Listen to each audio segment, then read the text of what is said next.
akuntansi yang berbasis akrual ya. Dari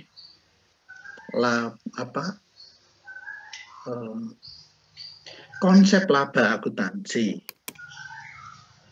Dari konsep laba akuntansi nanti bisa dipilih mana yang digunakan untuk laba ekonomi ya, mana untuk laba permanen dan mana laba operasi. Mana di sini yang untuk laba akuntansi ya ini dibuatnya berbasis akrual. Dan di sini adalah pengukurannya adalah laba akuntansi. Nah, prosesnya ya kalau akrual ya terkait dengan pengakuan pendapatan dan penandingan ya, beban yang terkait dengan kegiatan menghasilkan pendapatan.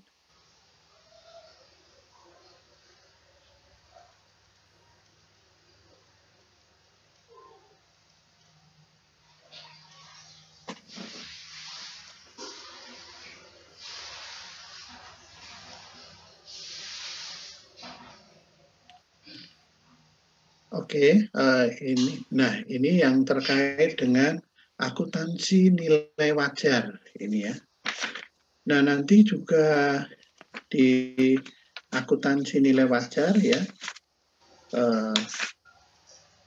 ini penting sekali nanti ketika kita bicara mengenai analisa aktivitas pendanaan ya di situ, itu juga nanti akan berbicara bagaimana mengkoreksi ya utang obligasi. Utang obligasi itu juga ada nilai wajarnya ya.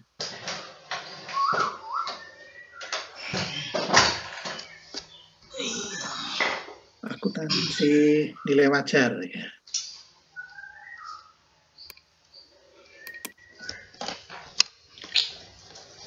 Jadi adalah konsep akuntansi alternatif, ada basis historis dan yang berbasis pada nilai wajar. Dan nilai wajar ini terkait dengan nilai ekonomi terkini. Ya. Akuntansi nilai wajar terkait dengan nilai terkini, nilai ekonomi terkini.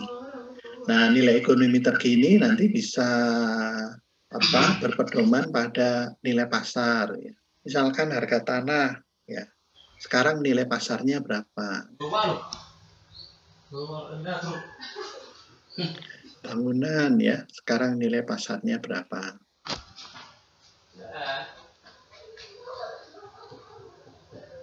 Nah, nanti dari akuntansi nilai wajar ini nanti bisa berpengaruh ya dalam penyusunan laporan keuangan. Kurang lebihnya begini, kalau di nilai historis itu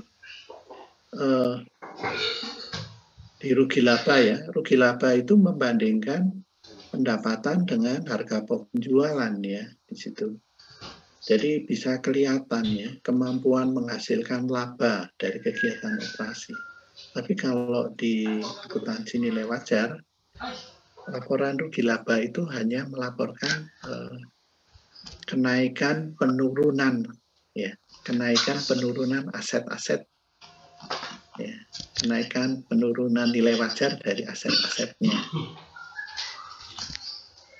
Sehingga kalau mau melihat kemampuan menghasilkan laba dari kegiatan operasi itu agak sulit kelihatannya, agak sulit ya.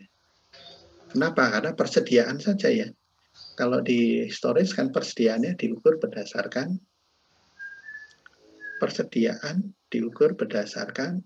biaya produksi. Tapi kalau nilai wajar, persediaan diukur berdasarkan nilai pasar. Berapa persediaan itu bisa terjual.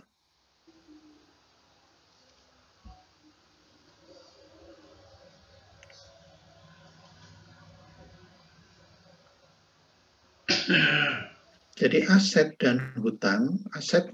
aset dan hutang ditentukan berbasis pada nilai wajar. Ya. Umumnya adalah nilai pasar pada tanggal pengukuran.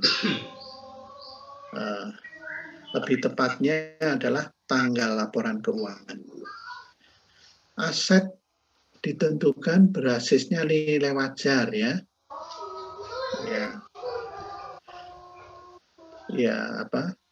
Lebih spesifik lagi adalah pada nilai pasarnya. Jadi aset misalkan mobil ya, mobil biasanya turun tanah ya, tanah itu. Tanah dulu beli 1 miliar ya, sekarang bisa saja tanahnya sudah harga pasarnya udah 2 miliar. Jadi ada kenaikan 2 kali lipat. Hutang ya, hutang mengukurnya ya dengan cara ini,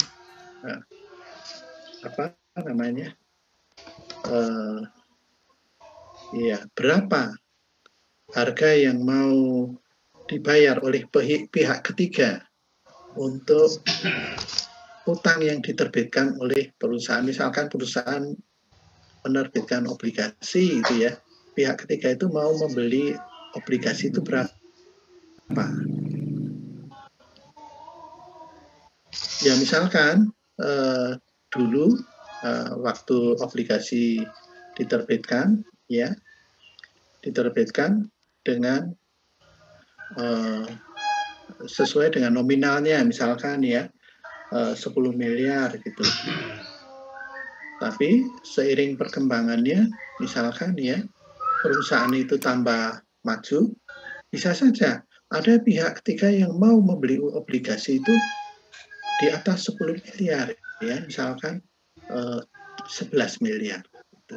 Jadi nilai wajarnya naik. Nilai wajarnya naik, utangnya naik. Tapi aset di perusahaan juga naik gitu.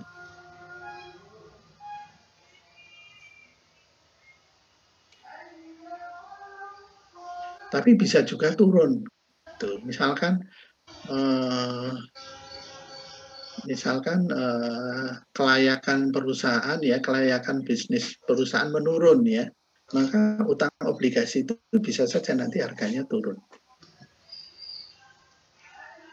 Ini basis pada nilai wajar ya, pada tanggal pengukuran ya, dan lebih tepatnya adalah pada tanggal laporan keuangan ya. Laporan keuangan berapa? 31 Desember akhir tahun.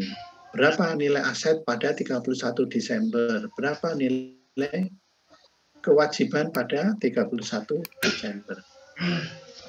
Nilai wajarnya ya. Nah itu kalau ada nilai pasarnya. Nanti kalau tidak ada nilai pasarnya bagaimana? Ya ada produk yang serupa gitu ya. Ada produk pengganti ya. Ada produk penggantinya. Ada produk penggantinya tapi tidak serupa misalkan ya. Ada produk pengganti ya, meskipun tidak serupa berapa harganya. Tapi kalau itu nggak ada, ya sudah bisa berdasarkan penilaian dari pihak manajemen. Nah itu secara garis besar ya untuk menentukan nilai wajar.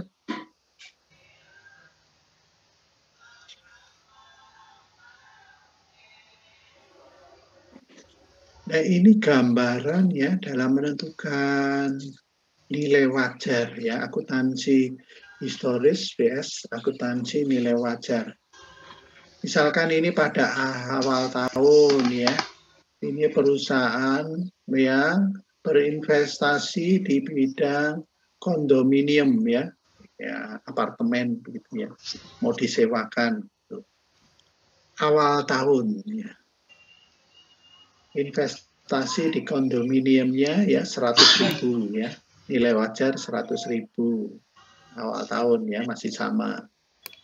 Kemudian utang obligasinya 50.000 awal tahun ya, modal saham 50.000 masih sama. Kemudian selama tahun berjalan ya sampai dengan akhir tahun ini, nah ini income statement-nya ya, rugi labanya di sini